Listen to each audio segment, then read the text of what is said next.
Are you offended by Poppygate? Look, this comes up every single November, but Irish footballers Katie McCabe and Caitlin Hayes have joined James McLean in headlines for refusing to wear the remembrance symbol on their jerseys. And Aintu leader and Meath West TD, Peadar Tabine, is with me on the line today. Are they right to say no, Peadar?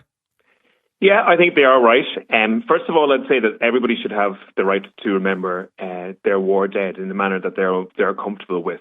My own great uncle died in the First World War in France in 1915, but he, like many others, were simply, unfortunately, cannon fodder for competing empires.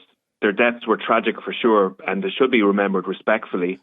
But the problem is that the poppy is political. It encapsulates a particular view of history, and one that many Irish people obviously don't subscribe to. The poppy commemorates the British military everywhere, in World War One, World War Two, in Basra, in Afghanistan, and in Ireland. And, the British military have been involved in horrendous activities. Bloody Sunday, for example, in Derry. Beside me in Navan, there's a family called the O'Dowds. Their family were sprayed by bullets at a New Year's Eve party in the 1970s. Their uncle was killed. Their two brothers were killed.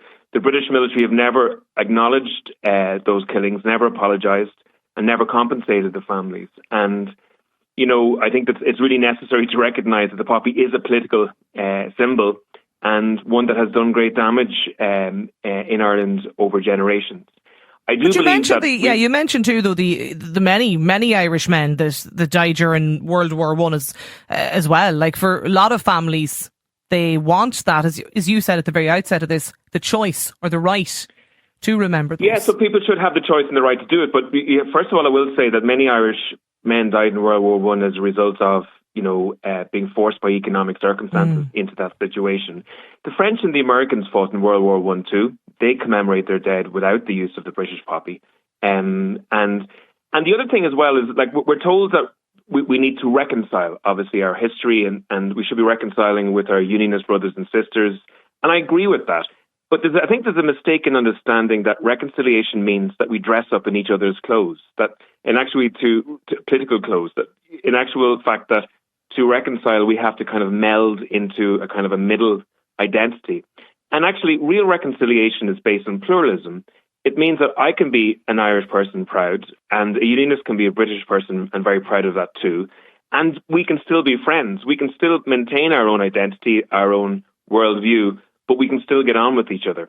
Reconciliation doesn't mean that we have to become kind of copies of each other in certain ways and wear each other's. But the reality is, and I suppose, it comes up every November, and it's James McLean, every year there's a discussion about this. And I mentioned now it's Katie McCabe last weekend at the Arsenal game, and Caitlin Hayes. And I think, was it last year, Paul Mescal faced the same criticism on the Graham Norton show. The reality now, though, Peadar, is that Irish people are vilified if they refuse to wear one. It is quite incredible that you do have this kind of, cultural uniformity enforced in Britain on this particular issue, that in some way, the non-wearing of the poppy is seen as some kind of attack on British culture when it's not. Like, the idea that James McLean would wear a poppy after the British military killed people in his own city, and in some way then, pays respect to the same military that murdered his own city folk, is absolutely absurd. And that doesn't mean that people are aggressive or ignorant or dismissive or disrespectful of British culture. Absolutely not. It just simply means we understand what the poppy stands for, the injustice that it stands for in Ireland, and as a result, we won't participate in commemorating that injustice.